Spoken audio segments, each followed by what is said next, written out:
Hello friends, welcome to retro car care. Maruti Swift ಬಂದಿದೆ. ಮಾರುತಿ ಸ್ವಿಫ್ಟಿಗೆ ಏನೇನು ಹಾಕಿದೀವಿ ತೋರಿಸ್ಕೊಡ್ತೀನಿ ನೋಡಿ. ಸೊ ಕಂಪ್ನಿಯಿಂದ ಹೆಡ್ಲೈಟು ಈ ಥರ ಬರುತ್ತೆ ಪ್ಲೇನು. ಸೊ ನಾವು ಏನು ಮಾಡಿದ್ದೀವಿ ಅಂದರೆ ಆಫ್ಟರ್ ಮಾರ್ಕೆಟ್ ಹೆಡ್ಲೈಟ್ ಹಾಕಿದ್ದೀವಿ, ಪ್ರೊಜೆಕ್ಟರ್ ಹೆಡ್ಲೈಟ್ಸು. ಬ್ಯೂಟಿಫುಲ್ ಆಗಿ ಬರುತ್ತೆ, ಗಾಡಿ ಲುಕ್ ಅಂತೂ ಬ್ಯೂಟಿಫುಲ್ ಆಗಿ ಬರುತ್ತೆ, ಸ್ಪೋರ್ಟಿ ಡಿಸೈನ್ ಆಗಿಬಿಡುತ್ತೆ ನಿಮಗೆ. ಮತ್ತು ಇದು ಇಂಡಿಕೇಟರ್ ನೋಡಿ, 4 ವೇ.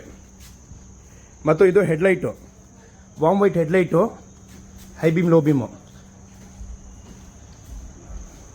ಮತ್ತು ಹಿಂದೆಗಡೆನೂ ಅಷ್ಟೇ ಟೇಲ್ ಲೈಟು ಮತ್ತು ಪಿಲ್ಲರ್ ಲೈಟ್ ಚೇಂಜ್ ಮಾಡಿದ್ದೀವಿ. ಬ್ರೇಕ್ ಲೈಟು ಇದನ್ನು ಚೇಂಜ್ ಮಾಡಿದ್ದೀವಿ, ಆಫ್ಟರ್ ಮಾರ್ಕೆಟ್ ಬ್ರೇಕ್ ಲೈಟ್ಸು ಮತ್ತು ಟೇಲ್ ಲೈಟ್ಸು ಮತ್ತು ಪಿಲ್ಲರ್ ಲೈಟ್ಸು. ಯಾವ ಥರ ಸ್ಕ್ಯಾನಿಂಗ್ ಆಗುತ್ತೆ, ಯಾವ ಥರ ಮ್ಯಾಟ್ರಿಕ್ ಡಿಸೈನ್ ಬರುತ್ತೆ ನೋಡಿ. ಸೊ ಇದು ಬ್ರೇಕು, ಇದು ಬಂದು ಇಂಡಿಕೇಟರ್ಸು 4 ವೇ ಹಾಕಿದ್ದೀವಿ. ಸೊ ರಿವರ್ಸ್ ಲೈಟು ನಿಮಗೆ ವೈಟ್ LED ಬರುತ್ತೆ ನಿಮಗೆ ಇದರಲ್ಲಿ. ಇದು pillar light. So next diffuser ಹಾಕಿದ್ದೀವಿ, ಇದಕ್ಕೆ ಹಿಂದೆಗಡೆ ಡಿಫ್ಯೂಸರ್ ಬರುತ್ತೆ. ಸೊ ಇನ್ಸೈಡ್ ಬಂದಾಗ ಏನೇನು ಮಾಡಿದ್ದೀವಿ ತೋರಿಸ್ಕೊಡ್ತೀನಿ ನೋಡಿ. ಸೊ ಹಿಂದೆಗಡೆ ನಿಮಗೆ ಫುಟ್ಬೋರ್ಡ್ ಪಟ್ಟಿ ಲೈಟ್ ಬರುತ್ತೆ ನಿಮಗೆ, ಸ್ವಿಫ್ಟ್ ಅಂತ ಹೆಸರು, ಬ್ಲೂ ಲೈಟು. ಡ್ಯಾಶ್ಬೋರ್ಡ್ ಕೆಳಗಡೆನೂ ಲೈಟ್ ಬರುತ್ತೆ ನಿಮಗೆ.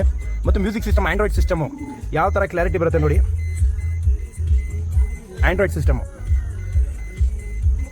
ಗಾಡಿಗೂ ಈ ತರ ಏನಾದ್ರು ಮಾಡಿಫಿಕೇಶನ್ ಮಾಡಬೇಕಾ, ಯಾವ್ದನ್ನ ಕಾರಲ್ಲಿ ತಗೊಂಡ್ ಬನ್ನಿ ರೆಟ್ರೋ ಕಾರ್ ಕೇರ್ಗೆ. ನಿಮಗೆ ಸ್ಕ್ರೀನ್ ಮೇಲೆ ಕೊಟ್ಟಿರೋ ನಂಬರ್ಗೆ ಕಾಲ್ ಮಾಡಿ, ಎನಿ ಡೀಟೇಲ್ ಏನಾದ್ರು ಬೇಕಂದ್ರೆ ಕೇಳಿ, ಡೀಟೇಲ್ ಆಗಿ ಕೊಡ್ತೀವಿ.